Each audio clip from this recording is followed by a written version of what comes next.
Bonjour Isabelle Trombert, Bonjour Mika. bonjour à tous, c'est les artisans du massage podcast.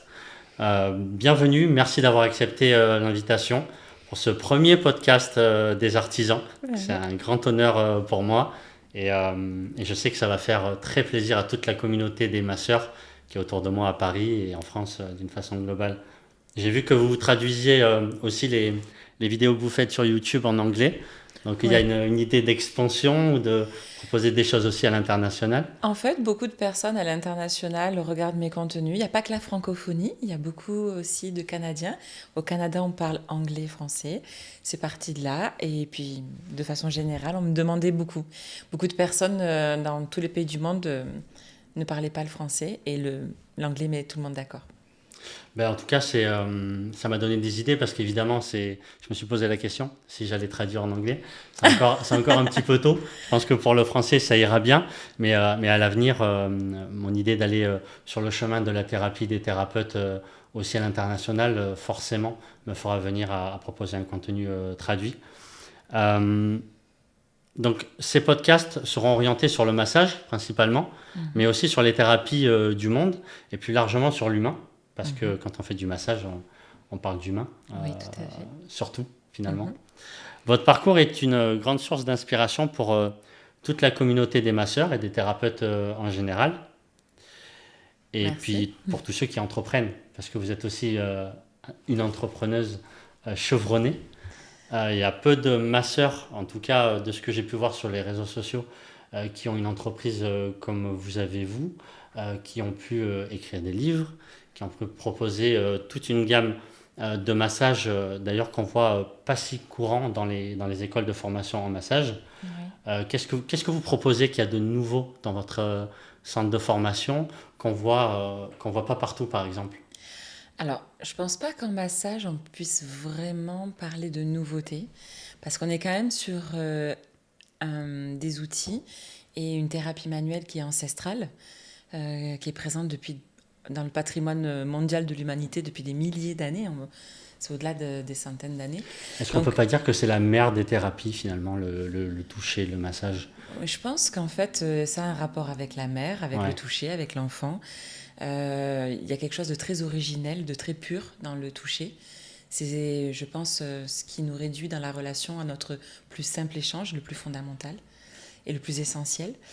Donc je ne pense pas avoir inventé le fil à couper le beurre et réinventé le massage qui existe depuis des milliers d'années. Par contre, ce qui est clair dans mon école, c'est que nous enseignons ma méthode de travail, celle que j'ai créée depuis 25 ans de métier, qui est la méthode Létis, du nom de l'école, qui signifie libération émotionnelle des tensions par l'intégration du souffle. Donc là, vous publiez le secret finalement. Ah ben oui, et puis c'est pas un secret, on le voit dans toutes mes vidéos YouTube. Ouais. Je suis celle qui respire en maçon, c'est quand même très très très Hmm. connu. C'est très reconnaissable. Mes élèves, même en cours, entendent mon souffle. S'ils l'entendent plus, ils se disent il y a un problème.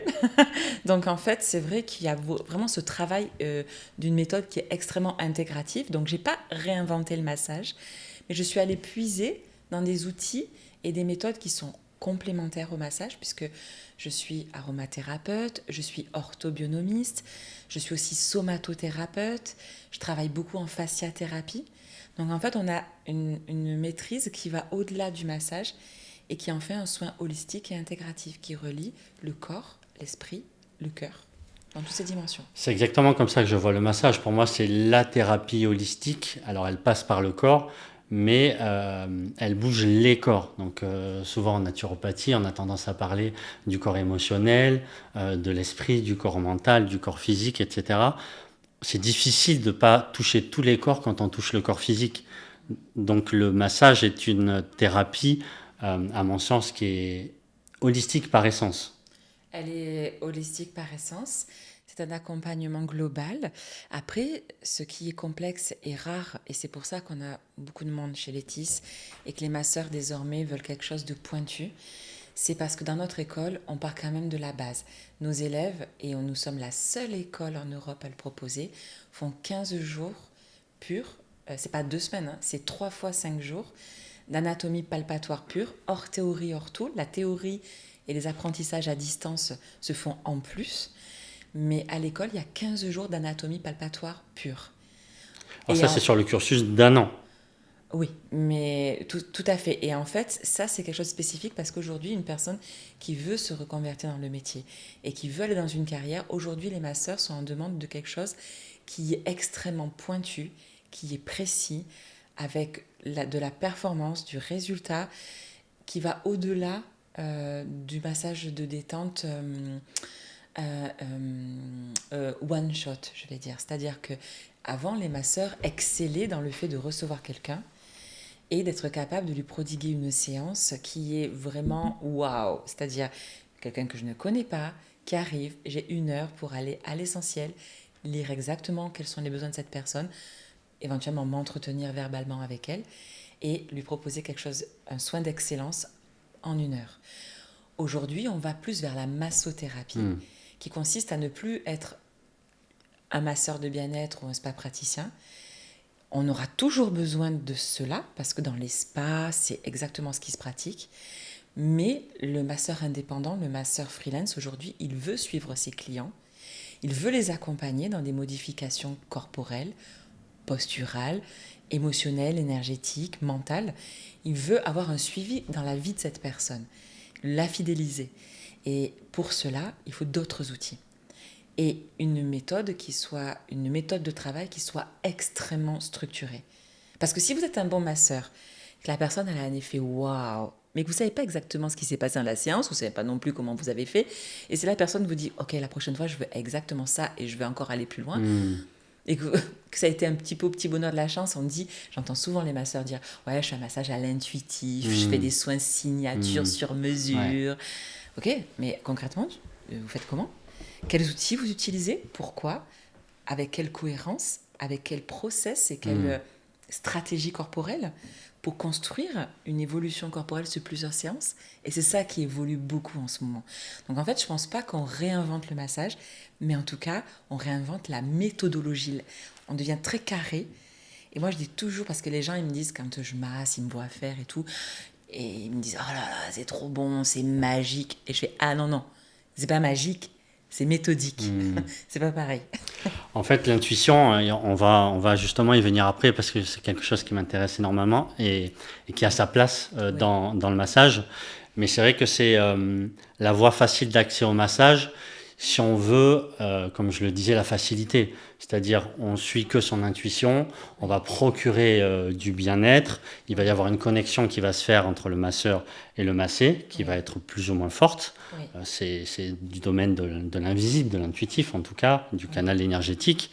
Mais c'est vrai qu'il manquera cette partie thérapeutique de la connaissance du corps ou la connaissance en tout cas de la base de l'anatomie, qu'elle soit musculaire et squelettique au moins, me semble aujourd'hui indispensable. Et on voit qu'il y a une vraie différence aujourd'hui entre les masseurs qui ne sont pas formés en anatomie et ceux qui le sont. Et ça fait la différence sous les mains, particulièrement quand on veut travailler du massage un peu plus technique, type deep tissue, des massages pour les sportifs, des massages pour la récupération, etc., qui toucheront de toute façon la sphère émotionnelle parce qu'elle est logée dans le corps, de toutes les façons, mais où la couleur du massage sera dessinée par le travail musculaire ou le travail articulaire en prédominance, et c'est la demande du client. Donc pour moi aujourd'hui, c'est vraiment ce qui fait la différence de se former et de se former bien en anatomie et en anatomie palpatoire si c'est possible de le faire dans une école de formation, parce que ce n'est pas toujours le cas pour le public non médical. Si vous devez faire un choix, je vous recommande plutôt le palpatoire que le théorique, hein, si vous n'avez pas le temps de faire les deux. Ouais, j'imagine bien. Mais c'est vrai que ce que vous proposez, je l'ignorais, c'est assez rare de proposer ça pour des masseurs bien-être, donc qui n'ont pas l'étiquette médicale, pour le coup, de pouvoir avoir accès à ça de façon sérieuse, méthodique et qui va vraiment nous servir, être indispensable dans notre pratique, c'est quelque chose qui manquait dans le marché. Et merci à vous de l'avoir fait. Moi, je suis passé aussi par là. J'ai pas fait aussi longtemps. J'ai fait quelques jours de formation aussi en anatomie. Le palpatoire, je l'ai fait sur le terrain, comme je dis dans mon ancien boulot de militaire, sur le terrain. Et puis après, c'est de l'étude en autonomie. On achète des livres, on s'intéresse, on regarde des vidéos et puis on comprend le corps aussi en faisant. Mais- En fait, oui et non. Parce que ce qui fait défaut, je vois beaucoup de masseurs qui sont installés à leur compte depuis parfois plusieurs années.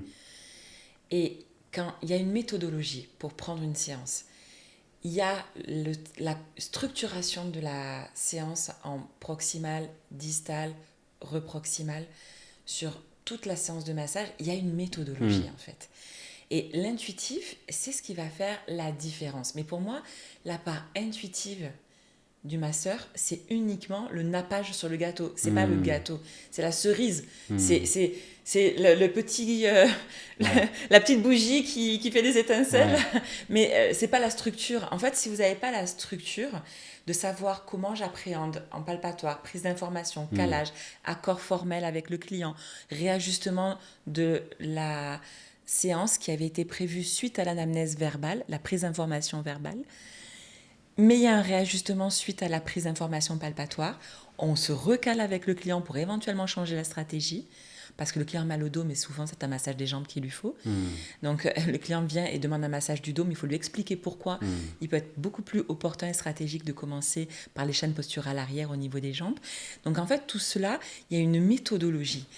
Et une fois que le masseur a mis le doigt sur les tensions spécifiques, l'anatomie palpatoire, en fait, c'est juste le sommet de l'iceberg. C'est la compréhension de la mécanique, de la biomécanique de corps, des compensations posturales et surtout du fonctionnement des muscles synergistes et antagonistes. Et en fait, une personne qui maîtrise la méthodologie comprend bien que l'endroit où est la tension douloureuse est finalement le dernier endroit dont je vais m'occuper, parce que d'abord, je vais désamorcer tous les cliquets et je vais remonter l'étiologie de la tension et de la problématique pour aller vers une libération de cette tension utile et efficace. Parce que tout le monde va vous montrer les trapèzes et l'élévateur de la scapula ou les rhomboïdes. Mais c'est pas ça le problème. Donc si vous passez 40 minutes en massage à transpirer sur le dos, en vous acharnant sur le dos de la personne, et qu'au bout d'un moment vous dites « Oh, Maya, il est 35, mais j'ai fait que le dos ». Et ça, je le vois dans beaucoup de massages. Et en fait, on passe complètement à côté de la séance, parce que Et c'est pas pouvoir ça. expliquer aussi au client pourquoi justement masser les jambes et quel impact ça a sur le dos, pour lui faire comprendre que tout étant lié dans la même structure au sein du corps, de par les fascias aussi notamment, que c'est tout l'intérêt du masseur bien-être de pouvoir masser le corps dans son ensemble, même si c'est localisé. C'est ce qui nous différencie d'ailleurs d'un kiné ou d'un ostéo, pour lesquels les problématiques sont différentes et le travail est très souvent, en tout cas peut-être le plus localisé.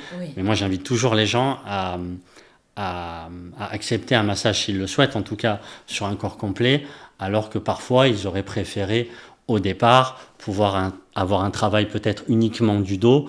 Et j'essaie de les amener tout doucement en leur expliquant que le corps étant lié dans son ensemble, il sera toujours intéressant de façon thérapeutique et d'une façon globale dans le bien-être de le considérer comme tel et de ce fait de faire un massage en corps complet.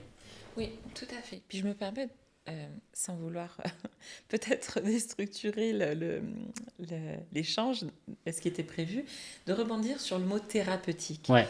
En fait, il y a beaucoup de personnes qui se crispent par rapport à ce mot, et surtout par rapport au mot massothérapeute. Il y a beaucoup de gens qui s'improvisent massothérapeutes, mais qui n'en ont pas les compétences. Il faut arrêter de jouer avec ça.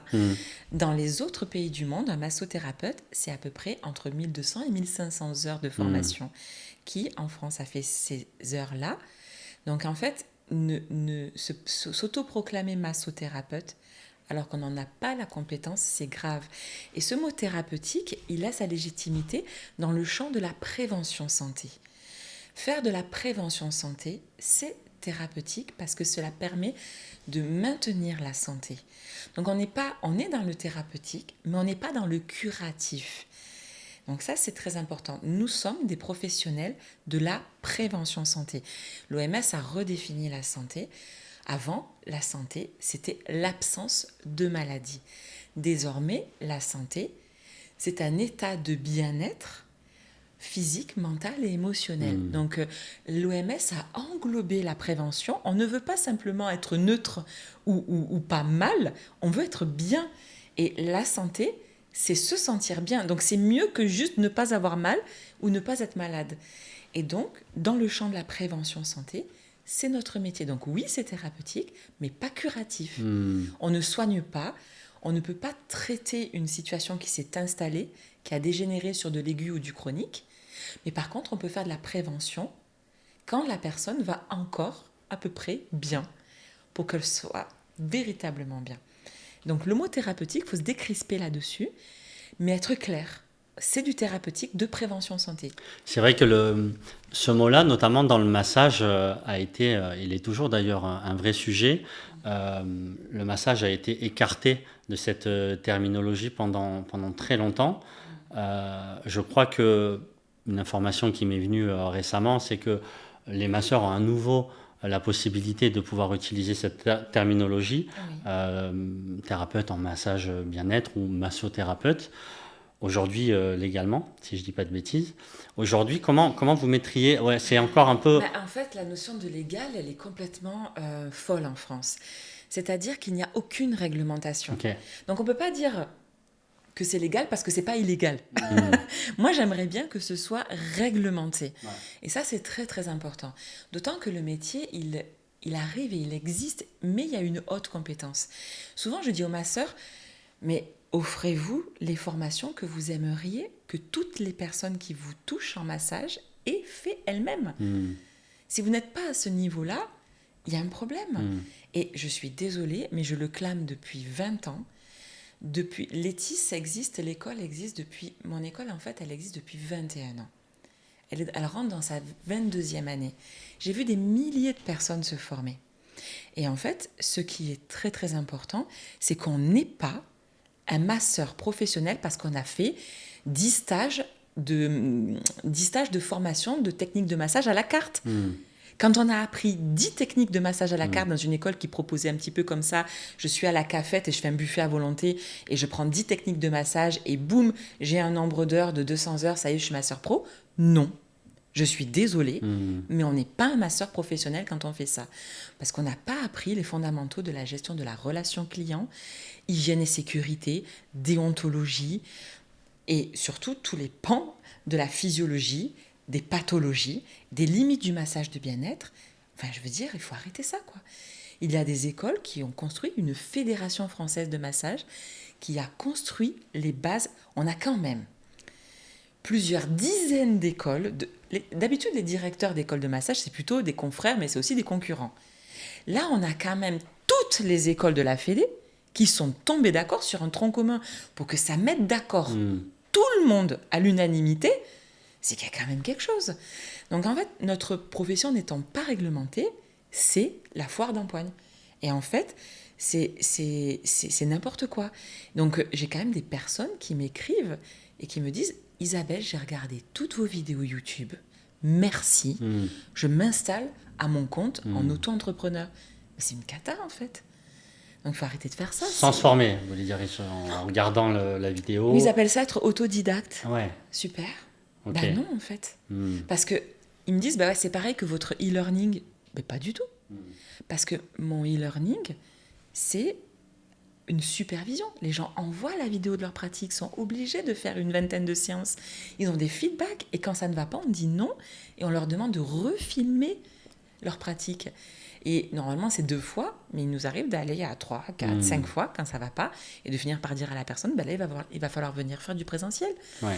Donc en fait, c'est vraiment important d'être validé par ses pairs, de passer des examens et d'être certain que le savoir est le bon. Et ça, c'est vraiment, je voudrais vraiment que notre métier, on devienne un peu sérieux. Donc je le précise pour les gens qui ne connaissent pas le monde du massage. D'ailleurs, il y en a très peu qui connaissent les spécificités du massage. Comme je le disais tout à l'heure, c'est très niche encore en France, c'est très peu connu. Vous participez de façon très avérée à communiquer là-dessus et à proposer énormément de vidéos pour rendre ce métier le plus populaire possible. Oui. Mais je crois qu'on a encore un gap à franchir dans ce domaine-là. Dites-moi. Oui, mais en fait, je pense que des caps, on est en train d'en passer, parce que là, pour la première fois, depuis 22 rentrées que je fais, c'est la première année où j'ai des ostéopathes et des kinés qui viennent en bilan de compétences dans mon école. Parce que ça y est, ils ont compris, déjà, c'est une immense preuve d'humilité. ils ont compris que c'était des métiers différents. Ouais. Donc en fait, ils n'hésitent pas à dire, moi, ok, je suis hyper calée et je suis hyper balèze en kiné et en ostéo, mais je ne suis pas un massothérapeute. C'est pas le même métier. C'est pas le même métier. Non. Il y a le dernier que j'ai vu vendredi soir, dans son école et dans son cursus de kiné à Paris, il a fait 3 jours de formation de massage. Il me dit, je suis pas outillé. Et quand il est venu, il a eu l'humilité et la sagesse de venir faire un bilan de compétences avec moi. Il était ravi. Je l'ai guidé, je l'ai pas, laissé là devant le fait accompli de se sentir incompétent. Je l'ai guidé, je lui ai posé des questions pour délimiter et dessiner les contours de ses compétences, valider ce qui est vraiment acquis. Et d'ailleurs, il a un niveau en palpatoire et une précision du geste qui va très au-delà des massothérapeutes. Mais cependant, il n'a pas les techniques de massage ni la construction de la méthodologie d'une vraie séance de massothérapie. Et donc, j'ai plusieurs ostéopathes et kinés qui sont venus faire des bilans de compétences avec moi et qui m'ont demandé, nous, on a 130 items d'évaluation sur un bilan de compétences, c'est énorme. Je connais aucune autre grille d'évaluation massage qui a cette complexité-là. Et ils sont repartis, ils repartent avec leur grille d'évaluation, ils me disent, mais c'est ultra pro et ultra carré. Il n'y a que comme ça qu'on y arrivera. Et donc, ça bouge, c'est en train d'avancer. Ça avance. L'ostéopathie, la kiné et le massage, c'est 3 domaines qui sont différents et pour autant qui sont, je trouve, extrêmement complémentaires. D'ailleurs, j'ai beaucoup de gens, moi, qui viennent à l'issue d'être allés voir des ostéos ou des kinés parce qu'ils savent quoi aller le chercher dans le massage qu'ils ne trouveraient pas forcément dans de la kiné et dans de l'ostéo. Et d'ailleurs, je vois nous, en tout cas, les masseurs, on est de plus en plus recommandés par les kinés et les ostéos pour du drainage, pour du bien-être mental et ou émotionnel aussi, bien sûr au travers du soin et du toucher. Donc je trouve que quelque chose qui était en tout cas très séparé avec le massage, en tout cas j'ai l'impression de voir ça comme ça, un peu en retard, un peu sur le côté, de refaire partie un peu d'une équipe pluridisciplinaire. Ouais, exactement. C'est comme ça que je le vois. En fait, dans tous les parcours de patients, il y a autour d'eux de la pluridisciplinarité médicale. Pourquoi il n'y aurait pas de pluridisciplinarité dans le monde de la prévention santé ? Des ostéopathes, des psychologues, des kinés, des ostéos, des masseurs. Et tout cela travaille ensemble. Des massothérapeutes qui travaillent tous ensemble pour une pluridisciplinarité avec des coachs sportifs, de bien-être, de la diète, de la très bonne diète, nutritionniste, tout ça. Donc en fait, il y a cette pluridisciplinarité qui est nécessaire. Et nous, dans tout ce panel pluridisciplinaire, on est les grands spécialistes du collagène. En fait, tout ce qui est fascia, tout ce qui est musculaire, qui est simplement collé. C'est-à-dire que ça n'est pas malade, ça ne bouge plus, ça ne glisse plus, il y a des adhérences, ça ne respire plus. Il faut remettre de l'air et du mouvement là où il n'y en a plus. C'est aussi simple que ça. Et on est ultra complémentaires. Moi, je compare souvent notre corps comme si c'était un bateau. L'ostéopathe, il est ultra spécialisé pour le mât et nous, on est spécialisé pour les haubans. Ben voilà, c'est notre métier. Et si on travaille ensemble, et le kiné va être spécialisé pour donner de la force et de l'équilibre à tout ça. Donc en fait, il va le renforcer, il va consolider la coque. Donc si on travaille tous ensemble et que chacun excelle dans son domaine, parce que c'est pas possible de tout maîtriser. Je veux dire, une personne, là, les personnes qui sont venues me voir, elles veulent diversifier leurs outils, mais c'est ultra complexe. Et en plus de ça, il y a la thérapie, mais il y a aussi le thérapeute. Moi, je crois que le thérapeute, pour beaucoup, voire énormément, dans le soin qu'il est capable d'apporter à la personne. C'est-à-dire que l'énergie et la connexion qui se fait entre les deux personnes va être justement l'espace qui va permettre l'espace de guérison, de mieux-être, de toutes les façons, qu'ils soient corporelles, émotionnelles ou mentales. Oui, tout cet espace d'accompagnement. Je dis beaucoup à mes élèves, utilisez simplement le mot accompagnement. Nous sommes des accompagnants. C'est la personne qui fait son processus. Et il est clair que le massothérapeute doit se situer correctement dans cet échange et se posturer, se positionner correctement dans sa relation à son client. Pour revenir à votre histoire personnelle, sûr. Voilà. Ben oui, j'imagine qu'il y a beaucoup de choses à dire. Il va falloir que je sois très sélectif parce qu'une heure, ça passe très très vite. Et je me rends compte que j'ai beaucoup plus de questions par rapport au temps imparti. Ça, c'est de la curiosité personnelle. C'est comment vous êtes... en tout cas, moi, je pense que le massage, j'aime bien le dire comme ça parce que c'est un peu poétique, c'est le massage qui nous trouve. C'est pas nous qui trouvons le massage. Comment vous vous êtes rencontrés avec cette thérapie-là? Est-ce qu'il y a eu un moment déclencheur où ça a toujours été là et c'est né petit à petit? Comment ça s'est dessiné chez vous? Il y a deux ambivalences en fait. Il y a deux côtés. Il y a le premier côté qui est je suis en station de ski. On est à fin des années 90.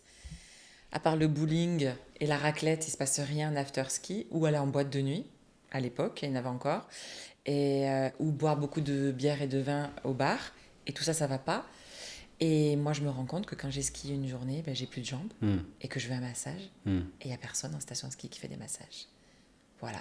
Donc Isabelle Trombert après un marché. Exactement. Une fois de plus. En fait, j'ai répondu à un besoin. Ouais. Effectivement, en marketing, on appelle ça répondre créer un marché, une niche. Mais en fait, moi, à l'époque, je voulais juste, très égoïstement, ne plus avoir mal aux jambes après le ski. Ouais. Et je me suis dit, mais si moi j'ai ce besoin et si j'ai cette demande, ça veut dire que je ne suis pas la seule. Donc, c'est parti de là. Mais je pense que c'est pas un hasard et que c'est le massage qui m'a effectivement trouvé parce qu'après, on peut aller chercher des antécédents familiaux, des origines méditerranéennes où le toucher est très présent, un rapport au corps, aux besoins de réparation, rapport à la famille, aux parents, la relation d'une fille et de son père, dire les choses au-delà des mots, gagner l'affection, le besoin de reconnaissance. Donc en fait, bien évidemment, tout masseur et toute masseuse s'interroge sur le pourquoi je masque, qu'est-ce que je répare, quelles sont mes propres blessures et ma propre histoire que je répare dans le toucher. Oui, c'est de toute façon toujours multifactoriel, le besoin de transition, d'entrer dans une voie, surtout une voie thérapeutique comme celle-ci. Et donc là, vous avez vu un besoin à ce moment-là. Il y a eu du coup une envie qui s'est déclenchée de vous dire je vais commencer à me former. Comment ça s'est passé le tout début? Où est-ce que vous êtes formé et comment? Oh my god, le début c'est vraiment pas académique. Ouais. J'ai butiné. À l'époque, dans les magasins bio, il y avait un magazine, je ne sais même pas s'il existe toujours, qui s'appelait Biocontact. On parle de choses qui se passaient il y a presque 30 ans. Ouais. Là, on était obligé de faire un peu d'autodidacte et d'intuitif finalement au départ. Oui. C'est quand même comme ça que vous avez commencé. Ah oui, parce qu'il n'y avait pas d'école, il n'y avait pas de structure. Ouais. Il y avait des choses très... moi, j'ai fait de tout en formation de massage. Ouais. Et des fois, les gens me disent « vous avez été une pionnière », je me sens un peu un dinosaure. Mais j'ai fait des stages dans l'ésotérisme, j'ai fait des stages où tout le monde était à poil, les masseurs, les massés, c'était du grand n'importe quoi, il n'y avait rien de pro. Okay. J'ai tourné en rond, j'ai perdu beaucoup de temps, beaucoup d'argent. J'ai eu des déconvenues, en fait, des déceptions quand j'arrive en formation. Et je dis non, moi, j'ai pas envie d'aller taper dans un tambour dans la forêt, dans la rosée du matin. Donc, c'était très connecté, je crois comprendre, au développement personnel. Ouais, au développement personnel, à la spiritualité. Ouais. Mais c'était pas un métier comme il l'est devenu aussi, où on peut toujours retrouver ce côté-là chez certains thérapeutes et c'est OK. Mais en tout cas de façon structurée, avec des diplômes d'État, avec de l'anatomie, avec... Il n'y avait rien. Rien n'existait à cette époque-là. Et en fait, j'ai tellement galéré. Et un jour, j'étais au restaurant avec une amie et elle me posait des questions par rapport à ça. Et je lui ai raconté mes déboires de formation. Enfin, si on peut appeler ça des formations, c'était plutôt des stages. Ouais. À l'époque, on disait c'est des formations stages courtes qu'on appelle ça aujourd'hui. Ouais, mais on appelait ça des stages. Parce que c'était immersif. Ouais, on était dans des gîtes, on mangeait tous des graines pendant une semaine. Ok, voilà. Alors ça existe presque plus. Ouais, stage. En fait, ça existe, mais maintenant, on retrouve le format dans des stages d'été où les gens vont en Ardèche l'été pour leur développement personnel. Et ça, c'est génial. Ça, il faut vraiment le garder. C'est hyper important qu'il y ait des espaces où on apprend le yoga, la méditation, la connexion à la nature, on fait des câlins avec les arbres, on redécouvre son corps, sa spiritualité, le sacré de son corps. Il y a des stages de tantra qui sont extraordinaires, mais ça n'est pas de la formation professionnelle. C'est de la retraite. Voilà, exactement, les retreats. Et ça c'est raison d'être, mais c'est génial, toute façon il aussi. en faut, parce qu'il y a tellement de gens qui vont mieux après avoir fait une semaine comme ça, où ils se redécouvrent, il y a des déclics, ils se libèrent dans leur vie, ils vont tellement mieux. Mais c'est pour du développement personnel. Et les formations professionnelles, en fait, cette amie-là, elle me dit, mais du coup, qu'est-ce que tu aurais aimé avoir comme formation? Et en fait, je me rappelle, on était au resto, il y avait une nappe en papier. J'ai demandé un stylo au serveur et je lui ai dit, en fait, dans une formation professionnelle, il faudrait ça, ça, ça, ça, ça. Et on a parlé, on a brainstormé sans que je m'en rende compte. Et en fait, à la fin, je suis partie avec la nappe. Et c'était le cursus de mon école. Parce qu'en fait, elle m'a regardée, elle m'a dit, fais-le. Et j'ai dit, et une fois de plus, j'ai répondu à un besoin. J'ai répondu aux besoins que moi, je n'avais pas trouvé. Donc, quand je me suis mis au massage, j'ai répondu à mon besoin d'être massée. Et quand je me suis mise à enseigner, j'ai répondu à mon besoin de me former correctement. Est-ce que vous n'avez pas eu l'idée d'aller à l'étranger? Parce que, par exemple, moi j'ai voyagé au Japon, en Inde et en Thaïlande, là où c'est vraiment le berceau du massage et de la thérapie par le toucher. Oui. Vous n'êtes pas dit peut-être que là-bas, on peut se former de façon professionnalisante et je peux transposer ça à un endroit, notamment en Europe et en France, où ça n'existe pas encore, où on est un peu en retard là-dessus? Alors, il y a plusieurs choses qui ont fait que ça n'a pas été ma source principale de formation. Bien sûr, aujourd'hui, je suis allée à l'étranger et je me suis formée, mais ça n'a pas été mon socle. Pour deux raisons. La première, j'ai tout de suite compris, parce que j'ai vite capté ce qui se passait aussi en discutant à l'étranger, c'est qu'on n'a pas la même culture. Le rapport au corps n'est pas le même et notre corps d'occidental de Français qui vit en métropole n'est pas le même qu'une personne qui est sous les tropiques, qui a un taux d'humidité à 80%, qui a un autre tissu. Déjà, nos méthodes ne sont pas adaptées ou sont difficilement transposables, ou en tout cas, ça demande un effort d'adaptation énorme. Notre culture du corps et du toucher et la relation client n'est pas la même. Donc déjà, moi, je voulais quelque chose d'adapté à notre société pour aider les gens qui sont ici. Et le deuxième facteur, c'est que je ressemble à mes élèves. Moi, à 20 ans, j'étais une maman célibataire qui devait vivre et nourrir un bébé. J'étais toute seule avec mon bébé à 20 ans. Je ne pouvais pas partir à l'étranger. Je n'avais pas un rond. Je crevais la dalle. Je ne voulais pas retourner dans un métier alimentaire. Et donc, je n'avais pas les sous et pas la possibilité de prendre mon bébé sous le bras pour pouvoir partir 6 mois en Asie pour aller faire le tour et me former. Donc, en fait, je ressemble énormément aux femmes, parce qu'il y a beaucoup de femmes dans mon école, et aux hommes qui sont aussi des pères et qui sont en reconversion professionnelle, qui ont des charges de famille, qui ont besoin d'avoir leurs enfants et leurs conjoints qui comptent sur eux, mais qui malgré tout ont décidé de faire un métier qui leur correspond, qui leur plaît, et surtout avec lequel ils vont pouvoir nourrir leur foyer. Les gens chez moi, ils viennent non seulement chercher une compétence vraiment premium, parce qu'ils veulent être bons et ils veulent être les meilleurs dans leur domaine, dans leur zone de chalandise. On va parler business aussi, parce qu'ils veulent gagner leur vie. Et ils veulent que ce soit une vraie carrière. Ils viennent chercher une carrière chez moi. Ils ne veulent pas, à la fin de leur formation de massage, aller faire des frites chez McDo, quoi. Ou retourner être banquier. D'ailleurs, c'est quelque chose que j'ai beaucoup constaté autour de moi, chez mes amis masseurs et dans la communauté de masseurs, c'est que il y a déjà le massage, c'est un métier de reconversion professionnelle. Oui. Déjà. Beaucoup. Et quasiment essentiellement. Je connais peu de gens qui, à la sortie des études scolaires, se disent je vais devenir masseur. Peut-être qu'il y en a. Moi, j'en ai pas encore rencontré. Alors, vous voyez plus de monde dans ce domaine-là. Voilà. Mais en tout cas, ça existait encore très peu. Oui. Donc, ça a été beaucoup une envie personnelle d'apporter du soin et probablement de se retrouver, faire de la thérapie pour faire de la thérapie envers soi aussi en même temps. Se réparer, Se réparer aussi. Ça, c'est une volonté qu'on a en commun chez les praticiens. Et une quête de sens. Et une quête de sens, absolument.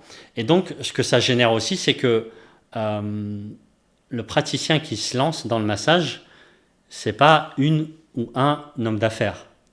Et donc, en général, c'est ce qui fait un petit peu défaut quand on veut rentrer dans ce milieu-là, où on part avec toutes les bonnes intentions du monde, où on veut faire du bien à l'autre, sauf que pour remplir son institut ou son cabinet, c'est pas toujours facile, parce qu'il y a, en fait, une entreprise C'est ça qu'on apprend, c'est qu'il y a la partie communication. La communication, c'est loin d'être facile quand on ne sait pas la faire, quand ce n'est pas notre métier et quand on n'a pas trouvé son identité de masseur. Et ça, c'est très important. Et tout le monde n'a pas le temps de faire des podcasts. Tout le monde n'a pas le temps de faire des podcasts.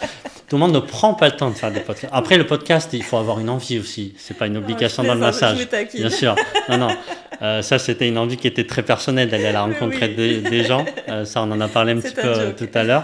Mais en tout cas, les masseurs ont du temps de faire des vidéos comme vous le faites sur du massage. Oui. Ça, ils ont le temps de le faire. Ils ont le temps de communiquer sur le massage. Et puis, en fait, être salarié, c'est pas un échec de carrière aussi. Parce que mon job, il est là aussi. Tous mes élèves ne sont pas faits pour être à leur compte. Mais mon travail de directrice d'école, de fondatrice d'école, parce qu'aujourd'hui, les directeurs, c'est mon mari Christophe et son frère Patrick. Moi, je suis fondatrice. Mais mon travail de fondatrice, c'est aussi mon réseau. Et c'est aussi le fait qu'une personne qui n'est pas faite pour être indépendant, il trouve une place comme salarié, mais pas une place où il va se faire exploiter, faire du travail à la chaîne et se faire broyer. C'est de leur trouver des beaux endroits dans lesquels ils vont être respectés en tant que massothérapeute, dans lesquels ils vont être payés à la hauteur de leurs compétences et de leur implication, et d'avoir une belle carrière. Donc je prépare en fait mes élèves à tout ça. Et ça, c'est important d'être accompagné dans sa carrière. Je coach aussi beaucoup des gens qui ne sont pas épanouis dans leur métier de masseur, mais qui veulent persister, qui ne veulent pas retourner être banquier ou comptable, et en fait, et revenir à leur ancien métier alimentaire.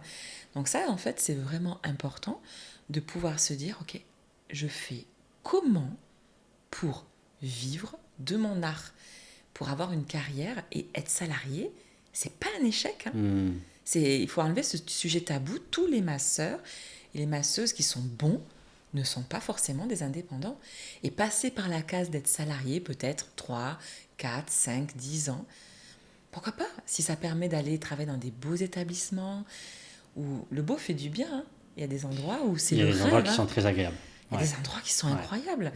Donc, et pas de se dire, je vais y avoir accès qu'en freelance, le vendredi à 22h ou le dimanche. D'ailleurs, je crois que la majorité des masseurs, je ne sais pas quelle est la répartition en termes de pourcentage. Est-ce que c'est 60-40 sur les salariés et les entrepreneurs? C'est quoi, selon vous, la répartition dans le métier du massage entre les salariés masseurs et les entrepreneurs dans le monde du massage? Ah non, mais il y a beaucoup plus de salariés. Ouais. Si vous prenez aujourd'hui, la date à laquelle nous sommes, les massages qui vont être donnés aujourd'hui, c'est principalement dans les thalassos, dans les spas hôteliers, et dans les instituts de beauté. Ouais. Le masseur indépendant représente, je crois qu'aux dernières enquêtes qui avaient été faites dans le cadre de France Compétences, dans toutes les enquêtes au niveau du tourisme, en France, il y avait eu vraiment... il y avait France Compétences et il y avait... En fait, si vous prenez les enquêtes nationales qui ont été faites à un moment donné, à un instant T, en post-Covid, je crois que le masseur indépendant, ça représentait 12 ou 20% des massages qui vont être donnés, massages rémunérés, payants, qui vont être donnés en France aujourd'hui. C'est très peu. Mais c'est très peu. C'est très peu. Donc ça veut dire qu'il faut trouver... alors déjà, il y a parfois la volonté d'être en salariat pour plein de raisons qui sont tout à fait louables.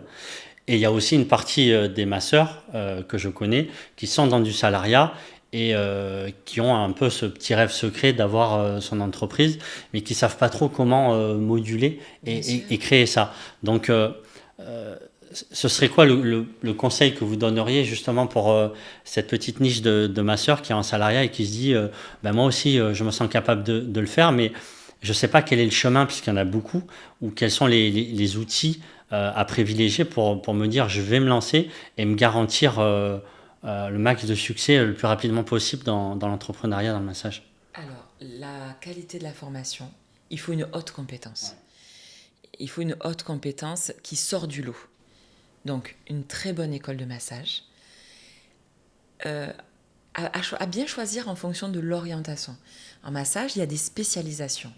Une personne, elle ne peut pas être le meilleur et être dans l'excellence, surtout sur l'anti-âge, sur la minceur, sur le neuromusculaire, le sportif, la récup, le relax, les massages du monde. C'est hyper vaste. Donc, il faut bien réfléchir à sa spécialisation et avoir un très bon socle et une très bonne école pour être dans un toucher d'excellence qui sort du lot. Et aussi un savoir-faire et un comportement. Et puis, il ne faut pas rester seul. Une école, une bonne école, c'est des bons profs. Moi, j'ai des gens sur Insta et YouTube, ils m'envoient des messages, je leur dis, mais excusez-moi, vous avez fait une formation? Ah oui, oui, oui, j'ai fait telle école. Vous voulez pas poser la question à votre prof ou au pire au directeur de l'école?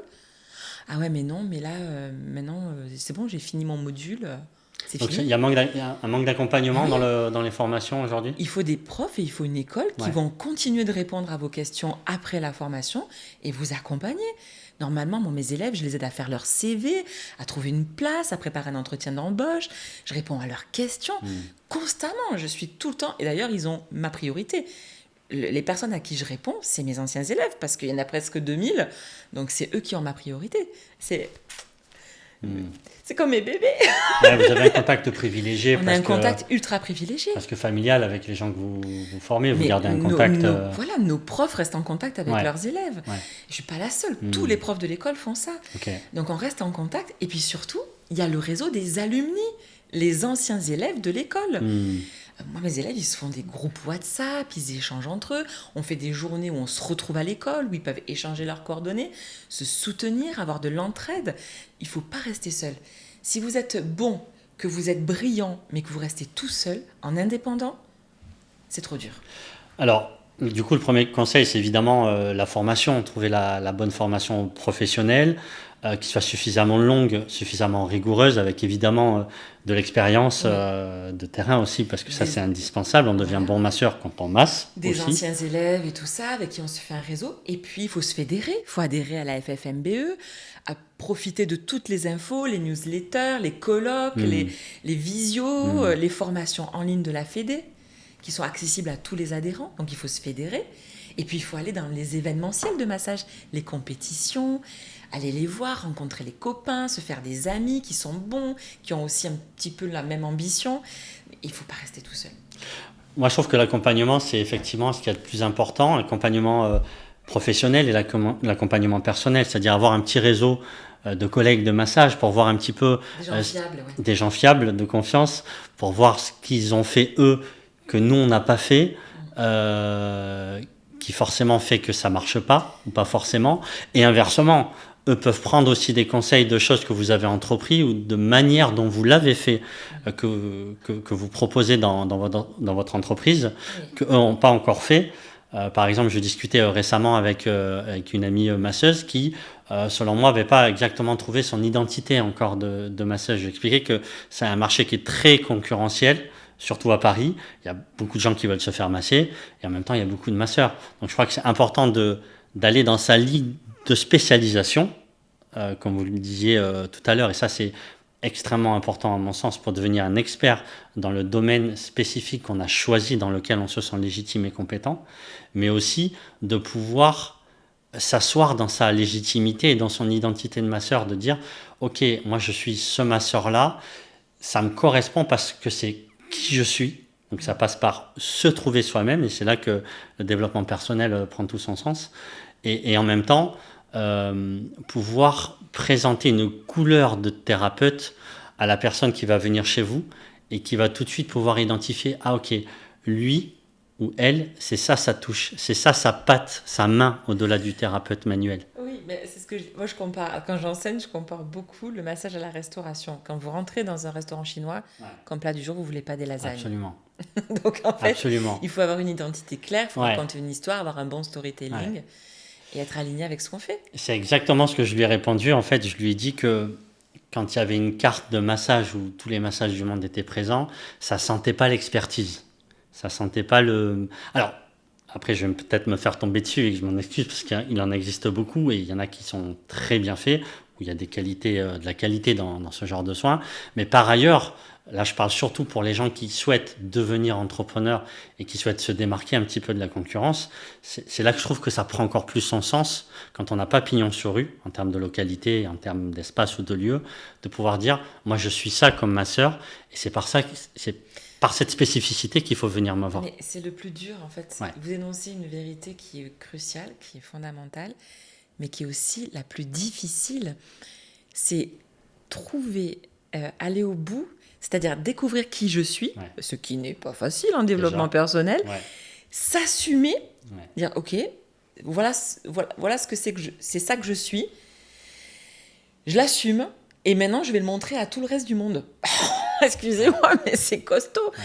Non, et moi je le vois en coaching, j'ai des personnes qui, pour oser découvrir et de s'éclore à elles-mêmes en tant que masso, c'est un coaching, mais c'est des larmes et des paquets de mouchoirs, c'est toutes les couleurs de l'arc-en-ciel. Ouais.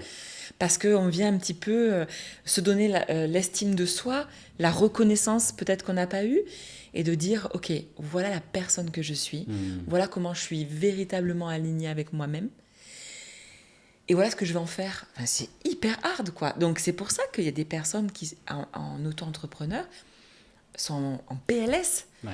parce qu'en fait, il faut se trouver tellement pour oser clamer ça au monde. Et alors attendez, quand après je leur dis qu'il faut mettre un tarif là-dessus, mais lol, quoi. En fait, excusez-moi.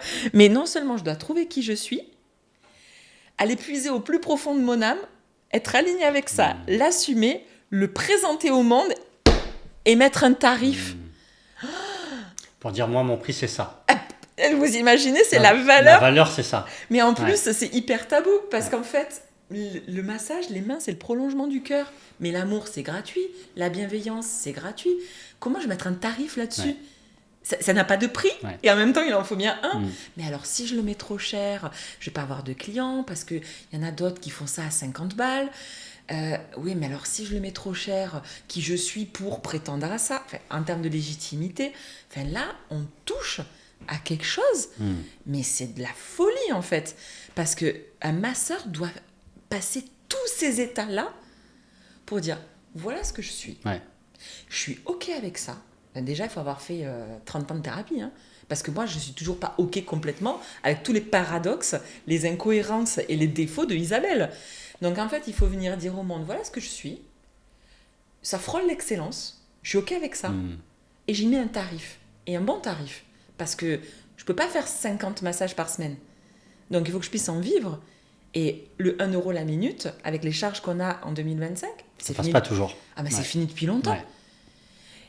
Et puis en plus, en face, je vais oser dire à des kinés qui sont aussi compétents que moi, voire même plus, que eux, un AMK, c'est 16,32 € ou 16,16 €, je ne sais plus. Et je suis qui, moi, pour facturer presque 5 fois ce que facture un kiné ? Enfin, je veux dire... Oui, donc ça demande un travail personnel qui est vraiment indispensable. On facture 5 fois le kiné et on facture le double des ostéos. Ouais. Mais ce que l'on fait est beaucoup plus physique, donc on peut en faire moins par semaine. Mais tout ça, c'est complexe. Et puis, il y a la réglementation de la Sécu. Nous, on est hors nomenclature. Donc, en fait, là, on est sur un truc qui est énorme et hyper lourd à porter pour une personne qui a déjà à apprendre à bien masser, gérer sa relation avec ses clients sans être complètement éclaboussé émotionnellement et rentrer le soir et se sentir vidé et d'avoir fait l'éponge avec tous ses clients. Et en plus, il faut faire de la compta, du marketing, être aligné avec soi, oser se promouvoir, oser se mettre en avant et fixer des tarifs. Et gérer tout ça. Et en plus, créer ses contenus sur Internet. C'est huge, quoi. Moi, les masseurs indépendants qui réussissent, j'ai une admiration colossale. C'est des super-héros. Ils font des choses. Je ne vois pas un métier, en tout cas, je connais peu de métiers qui soient aussi complexes que le masseur indépendant. Ça demande un niveau de développement personnel, de maturité relationnelle et émotionnelle qui est stratosphérique. C'est énormissime. Il faut se déconstruire, il faut se reconstruire et il faut l'assumer. C'est comme si ça demandait de faire un travail thérapeutique sur soi d'une façon qui est notable et accélérée pour pouvoir atteindre un point où on est capable de se dire je me suis trouvé au moins dans mon identité de masseur et en même temps je continue à me chercher et c'est ça que je vous présente aujourd'hui. Et il faut à peu près 10 ans pour faire ça. Donc en fait, moi je dis voir une vie complète, quoi. Voir une vie complète, mais 10 ans pour que ça commence à ressembler à quelque chose. Donc en attendant, c'est quand même bien pratique de pouvoir être salarié dans des endroits où je vais être respecté, où je vais apprendre l'art de mon métier dans le parcours client, la sensorialité, la ritualisation du soin et tout ça. Parce que je veux dire, le massage, c'est pas une formation de comptabilité, quoi. On n'apprend pas à devenir fleuriste, quoi. Le fleuriste, il vous reçoit et qu'il vous parle mal, mais qu'il a fait un super bouquet, bon, c'est pas grave, vous prenez votre bouquet, il est incroyable, vous payez, vous partez. Le masseur, c'est pas possible. Il faut qu'il excelle non seulement dans l'art de son métier, mais dans l'art de la relation. Pour moi, c'est des super Dans héros. l'art de la relation avec lui-même, dans l'art de la relation avec les autres, plus toutes les tâches annexes qui incombent justement à l'entrepreneur, et Dieu sait qu'il y en a. C'est clair. Et la com en étant le nerf de la guerre, et on sait que c'est pas si facile que ça à faire sous plusieurs aspects. Oui. Donc c'est un vrai challenge. Et en plus, il faut une stabilité mondiale et environnementale globale qui tienne la route, parce que quel est le premier poste qu'un ménage qui est sur la paille enlève? C'est la prévention santé, le bien-être, le loisir.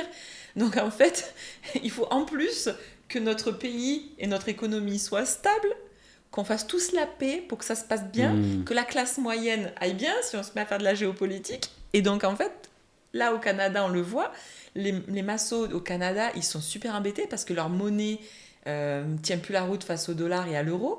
Leur économie, elle est en PLS. Et ben les premiers qui trinquent, c'est massothérapeutes. Donc en fait, on est dans un métier où il faut être incroyable et sur un marché hyper fragile. Donc là, si tous les massos, ils se disent, il faudrait vraiment que ça se stabilise au niveau mondial, parce que sinon, nous, on va être le premier poste qui disparaît. Donc, c'est un métier, je pense qu'à la fin du podcast, les gens vont dire, mais c'est pas ça que je veux faire. Mais si, Non, on n'est pas là pour décourager les gens. C'est un discours de vérité, en tout cas, où effectivement l'entrepreneuriat, d'une façon générale, c'est d'abord un défi personnel et c'est aussi un défi professionnel. C'est toujours les deux. Il y a de la difficulté, c'est hyper challengeant et c'est un chemin qui est transformateur. Moi, pour commencer à emprunter ce chemin-là dans ce domaine-là, parce que j'ai fait de l'entrepreneuriat un petit peu en immobilier avant et ma carrière de militaire avant qui était complètement évidemment différente de ce que je fais aujourd'hui, mais ça me demande de me questionner sur beaucoup de choses, de me renouveler, de trouver aussi les niches et les réponses aux questions que les gens se posent et que je me pose. Donc c'est tout un contexte global de découverte qui s'offre à moi et qui s'offre à tous les gens qui sont dans le début d'une carrière d'entrepreneuriat. Je vais commencer la formation aussi aujourd'hui. Je vais commencer à former des gens dans le massage et à les accompagner dans ce domaine-là. Donc tout ça, c'est des choses qui sont très nouvelles, mais qui me donnent en tout cas beaucoup de joie de me trouver, de rencontrer des gens comme vous avec qui on peut discuter, qui ont beaucoup d'expérience et qui peuvent donner beaucoup de conseils dans ce domaine-là. Je vois qu'on est déjà à la fin de l'heure, donc ça passe extrêmement vite. J'ai évidemment posé, je crois, 10% des questions que je voulais poser. Mais j'espère avoir le plaisir de vous revoir. En tout cas, je ne manquerai pas de vous réinviter. À vous de voir si vous accepterez ma demande à nouveau. Mais je pense que ça m'aide, ça aide aussi toute la communauté des masseurs, ça aide les entrepreneurs. J'ai encore beaucoup de choses de questions à vous poser sur une partie qui est plus intime, sur une partie qui est plus de l'ordre de l'instinct, sur une partie qui est plus concrète sur le corps et sur l'entrepreneuriat aussi spécifiquement. Je vais garder tout ça de côté. Allez, si vous en choisissiez une ou deux, au cas où. J'en choisis 2 dernières, si vous le voulez bien. Il n'y a pas de problème. Sur quel facteur vous aimeriez une question? Sur quelle sphère de ce que je vous ai présenté là? Sur quelque chose de plus aérien, sur quelque chose de plus construit? Prenez le temps, prenez quelques instants. Alors, j'ai pas besoin de temps, je vais faire venir l'instinct. On va parler d'instinct parce que j'aime bien ça. Vu qu'on a parlé un petit peu de concret, de structure et de corps physique. Pour vous, comment vous abordez la sphère instinctive? Quelle est sa place dans le massage, sa juste place? D'ailleurs, dans le massage et même dans votre vie personnelle. Elle est bien cette question. Mais j'en avais plein des comme ça et j'ai pas tout placé. C'est pour ça qu'il faut qu'on se revoie. Elle est bien cette question. En fait,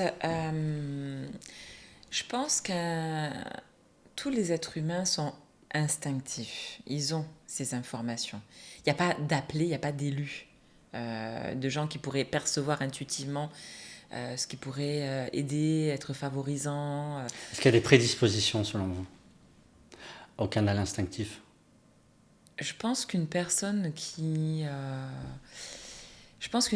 est très instinctive, elle est connectée à sa part spirituelle, à son être spirituel. Mais là, je ne veux pas dire la part religieuse d'elle-même, mais elle a une haute conscience de tout ce qui est plus grand qu'elle et qui l'entoure. Ça peut être la nature, ça peut être l'univers, ça peut être l'ensemble de la planète et de l'humanité, mais elle se rend compte qu'elle est un élément d'un grand tout. Et elle se connecte, elle se relie à tout ce qui est au-delà d'elle et plus grand qu'elle-même. Donc il y a une notion d'unité, de connexion qui est fondamentale pour vous derrière le mot instinct. Oui, je pense qu'il y a, que cet intuitif nous amène à nos sensibilités, mais pas dans l'hypersensibilité émotionnelle, dans notre sens profond de l'être humain, dans le fait de prendre du recul, de laisser venir les informations et de faire le tri. Et donc, au-delà de cette part spirituelle et de cette sensibilité, il faut beaucoup d'ancrage. Pour savoir si mes intuitions, elles m'appartiennent, si elles sont justes pour l'autre, il faut prendre du recul. Pour savoir quoi faire de ces intuitions et qu'elles soient justes pour l'autre, si elles ne sont pas interprétatives. Donc il faut un sacré ancrage, une grosse stabilité. Moi j'aime les gens solides, les menhirs, les obélix bien ancrés, bien posés et qui prennent du recul et qui savent aussi se taire et garder leurs intuitions et leurs perceptions parfois pour eux, parce que c'est peut-être pas juste de les projeter à la personne qui est en face. Donc ça demande une maturité aussi. Et dans le massage, quelle est sa place pour vous quelle est la place à l'intuition? À quel moment vous la sentez venir? Qu'est-ce que vous en faites? Nos intuitions, des fois, elles peuvent nous sauter à la figure. Quand la personne entre dans la pièce, quand elle commence à s'exprimer. On peut avoir, je dis toujours à mes élèves qu'on a beaucoup d'informations sur un être humain dans les premiers instants où on entre en contact avec cette personne. Et c'est souvent là qu'on a les informations les plus brutes, mais les plus essentielles. Et toutes ces petites voix, de pouvoir les accueillir, coller les post-it dans un coin, voir à quel moment de la relation ce sera utile, et peut-être juste de revenir là-dessus, mais de ne pas sauter dessus à pieds joints tout de suite. Donc ça, c'est quand la personne arrive, quand vous massez la personne, est-ce qu'il y a une part intuitive, une connexion, des messages qui vous viennent? Qu'est-ce que vous en faites, si c'est le cas?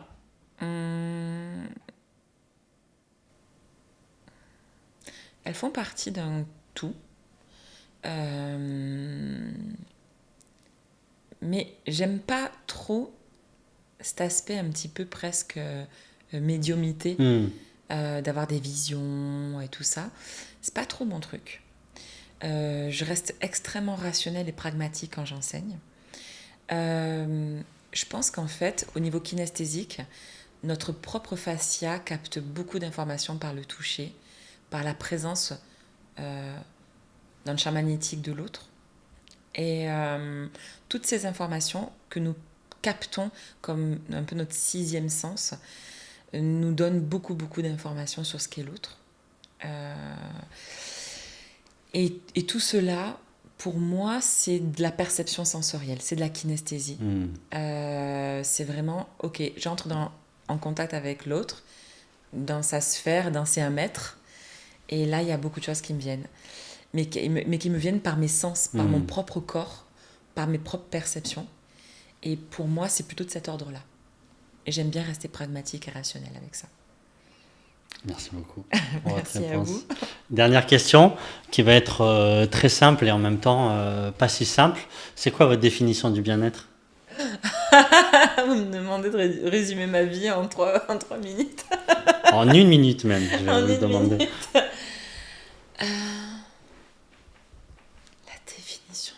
En tout cas, votre définition du bien-être. Celle qui vous vient plus rapidement, sans trop réfléchir. Instinctivement, justement. Un fondant au chocolat. Ah, j'adore cette réponse. J'adore cette réponse parce que je sais qu'il n'y en a pas 2 qui me donneront la même réponse que la vôtre. Donc je vais garder celle-là, s'il vous plaît. Fondant au chocolat, ça me va très bien. Je suis un grand adepte en plus. Mes élèves, ils vont rire. C'est parfait. C'est parfait pour moi. Pour mon anniversaire, la semaine dernière, ils m'ont offert 14 tablettes de chocolat. Ah oui. Il y a de quoi faire. Donc là, vous étiez dans la sphère du bien-être. Mon Dieu, quand j'ai ouvert le paquet, donc là, ma réponse, elle est plus que authentique Ok. et alignée avec la femme que je suis. C'est ça que je voulais comme réponse alors. C'est parfait pour moi.